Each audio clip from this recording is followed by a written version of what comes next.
Good morning, my dear brother or sister in Christ. I hope this Wednesday morning finds you doing fantastic.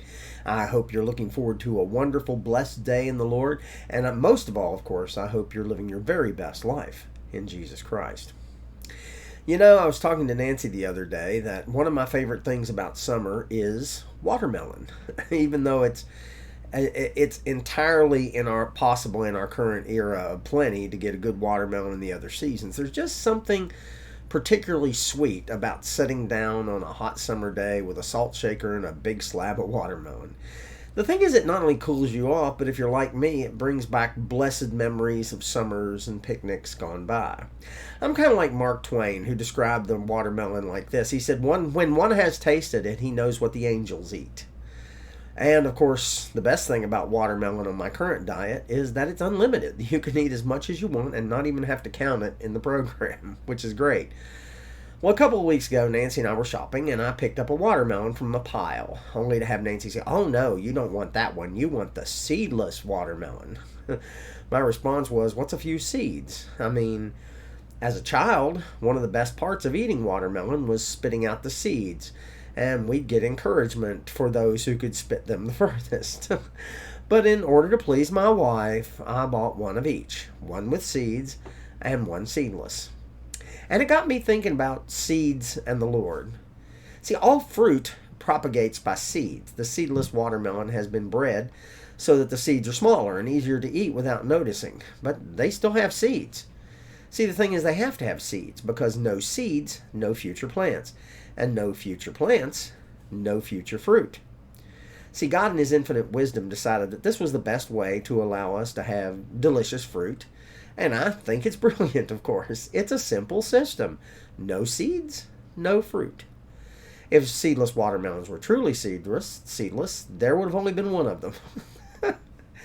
And so it is with us Christians. We are called to plant the seeds of the gospel wherever we go, which, with nurturing and care by us as well as the Father, will grow into beautiful, delicious fruit.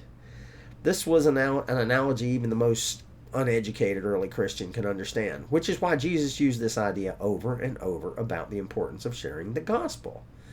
Of course, every seed we plant will not create a Christian any more than every watermelon seed will make a melon. If you want to find it in the Bible, in Matthew 13, Jesus beautifully describes this process when He talks about the importance of the soil in the growing of a plant. In other words, we can plant the seed, but if they're not ready to receive the word and grow, then that seed is wasted.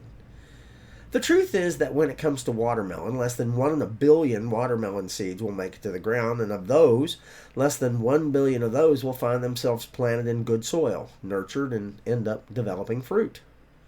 Amazing, isn't it? And yet, we still have watermelons, thank the Lord. Well, why? Because someone took the time to separate out the seeds and to make sure they were planted in fertile ground. And you know what? That's what we're called to do as Christians. I mean, we may never know who or how many folks we influence to the Lord, but one thing is certain. If there's no gospel going forth and being planted into the hearts and minds of people, then there will be no future Christians. I don't know about you, but if I have a choice between being a seedless watermelon and a seeded watermelon, I'd rather be the seeded watermelon of Christians.